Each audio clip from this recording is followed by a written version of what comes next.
Halo na naman ang simento, guys. Ayan.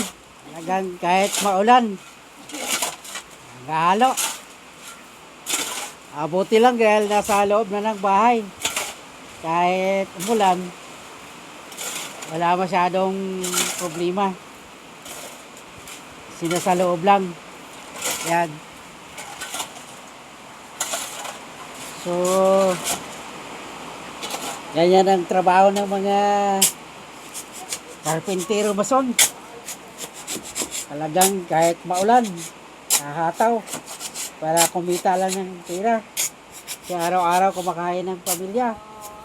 O walang hanap buhay, wala ang pabili ng mga pakailangan sa kusina. Kaya sipag at tiyaga lang. Kapag nagsisipag lang, may tiyaga lang, ay may makamit din na tagumpay. Okay, thank you guys sa panonood nyo, guys.